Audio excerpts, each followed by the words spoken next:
Hablamos ahora de la situación procesal del empresario Samit, que estaba prófugo de la justicia, 3 días prófugo tuvo hasta que fue detenido en Belice, donde él negaba estar, finalmente fue detenido. La cuestión ahora es, ¿lo expulsa a Belice y puede ser traído a la Argentina en forma inmediata o se iniciará por pedido de él hacia un proceso de extradición en ese país? No hay convenio de extradición con Argentina también. A ver, Raúl, ¿qué pasa en este caso? Buen día. A ver, para explicarle las diferencias a quienes nos están viendo. Sí. Una cosa es si te expulsan de un país, entonces dicen, no, usted acá entró mal y lo echamos, y por lo tanto ahí te ponen una estampilla en 2 días y te mandan de regreso. Eso es así en cualquier parte. Sí. Eso es así. Perfecto. Ahora, la otra alternativa es que no hay razón para expulsarte porque entraste normalmente como turista o como lo que fuera, Sí. y en ese caso hay que iniciar un proceso de extradición, donde Samit nombra abogado, donde el abogado dice no aceptamos la extradición, y es todo un proceso que a veces puede durar 1 año, depende del país y depende de las cosas. Nosotros, por ejemplo, también porque no solo la justicia, sino que interviene Cancillería de ambos países, ¿no? Obviamente, sí, pero sobre todo se te traba por el tema judicial, porque primero se tiene que expedir la justicia. Exactamente. Esto nosotros ya lo vivimos, por ejemplo, con el embajador de Irán en la Argentina en el momento del atentado, que se llamaba Hadi Soleimanpour, que fue detenido en Londres. ¿Por qué ya lo vivimos? Porque Belice es un país del Commonwealth también, es decir, que de alguna manera es el mismo espíritu, o sea, es digamos, de orientación británica, por decirlo de alguna manera.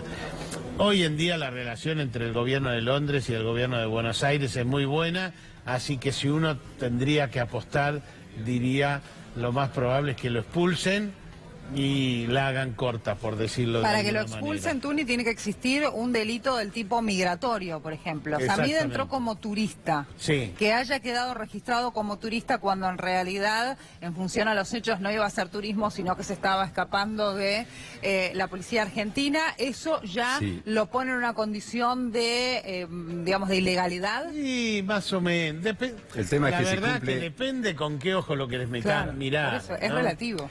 A ver, porque si él entra y hace migraciones normalmente, entonces ahí dice, yo cumplí con la ley migratoria de ese país, me sellaron el pasaporte y entré.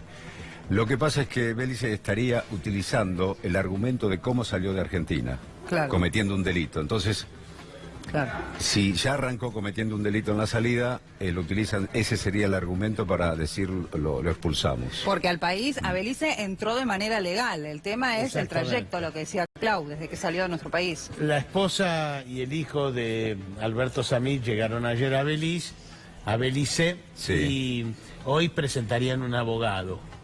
Entonces todo esto ya, viste, empiezan a pelearla. No tengo claro si las autoridades de Belice dicen, vaya, mi hijo, utilizan el argumento que acaba de explicar Claudio y lo mandan. La otra alternativa es que Belice, porque esto sí depende del Poder Ejecutivo de Belice. La otra alternativa es que rápidamente esto se judicialice, etcétera, etcétera, y entonces habrá que ver qué es lo que sucede. Si el proceso de extradición es un proceso judicial que solo se abrevia si él dice, no, yo quiero ir para la Argentina. Claro. En ese caso se hace corto. Pero en el caso que yo les conté, el del embajador de Irán en la Argentina en el momento del atentado, detenido en Londres, se hizo todo un proceso judicial en el que hubo que mandar las pruebas, hay que mandar las pruebas. Claro. Hay que evaluar si el delito de asociación ilícita, que es con el que lo están juzgando acá, cómo existe exactamente en Belice, cuáles son las pruebas, etcétera. En Londres dijeron que no a la extradición del embajador iraní en la Argentina en su momento. Pero bueno, insisto que si tuviera que apostar unos pesos, diría que por las relaciones hoy políticas entre Londres y Buenos Aires, lo más probable es que lo manden. Veremos qué sucede, no descartemos la otra. Lo concreto es que entre Belice y Argentina no hay convenio de extradición. No, pero igual te pueden extraditar de cualquier país. Si hay convenio, todo va es mucho más rápido, ¿no? Claro. Exactamente, todo va mucho más rápido. La pregunta del millón, Tuni, es ¿por qué se da la fuga, Samid? Él dijo, no quiero estar preso en la Argentina, no quiero tomar el agua podrida del penal de Seiza y demás. Pero digo, si se presentaba, el juicio finalmente avanzaba y era condenado, ¿iba a quedar detenido inmediatamente? No. Bueno, en mi mirada, Samid enloqueció, la verdad. Porque ahora sí está más complicado, es decir, ahora sí se puede interpretar que hay un peligro de fuga. Claro. Si regresa acá a nuestro país va a quedar detenido. El doctor Dáttoli, con justa razón, para mí, decía, primero, lo estaban buscando para llevarlo al juicio, no para detenerlo. Claro. Segundo, aunque lo condenaran, ese tribunal no tiene antecedentes de meter preso con su condena, sino que espera la apelación a la casación. Algo que nosotros ya hemos visto, por ejemplo, con Callejeros, con el caso Cromañón, para darles un ejemplo. Queda en libertad hasta que una condena, si es que queda firme, si es condenatoria en definitiva. Exactamente, porque se respeta un poco los códigos internacionales, que es que tiene que haber un doble conforme. Es decir, te condena a un tribunal y tiene que tener derecho como a una apelación. Por ejemplo, también ocurrió con la tragedia de Once. No metieron preso de inmediato después del fallo, sino que se esperó hasta que la Cámara de Casación confirmara los fallos. Entonces, él tampoco iba a ir preso. El fallo iba a tardar un año haciéndola corta, un año como mínimo.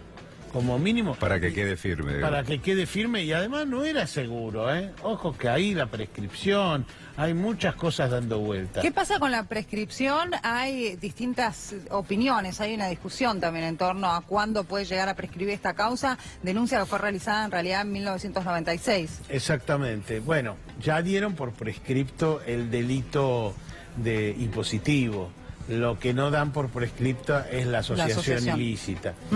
Que es una asociación ilícita que el fiscal, al que habían acusado de coima, pero que yo lo tengo como una persona muy cabal, lo conozco hace muchos años, a Gabriel Pérez Barberá, él dice que no es una asociación ilícita solo familiar, porque Samid dice, están tratando de armar una asociación ilícita de mi familia nada más.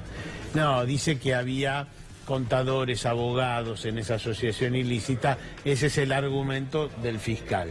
Pero bueno, es un argumento, todo debe discutirse, la casación evaluará nuevamente, tiene mucho de político porque es casi el único caso que ha llegado en estas condiciones. Es un hombre reconocidamente peronista, digamos muy provocador en general. Entonces también yo veo un poco de política en este asunto. Pero la verdad es que perdió los estribos. Sí. Yo justo lo vi en diciembre a Alberto Samid y lo vi que estaba bastante desencajado. Y me parece que, como dice el doctor Dáttoli, que era su defensor, o que es su defensor, intentó renunciar el doctor Dáttoli, pero los jueces no le permitieron, porque dijeron, ya termina esto, ya terminó este juicio, no puede renunciar ahora. Bueno, como dice el doctor Dáttoli, la verdad que perdió los estribos y no hizo una locura, por decirlo de alguna manera. Muy bien, Raúl, el minuto seguimos, muchas gracias.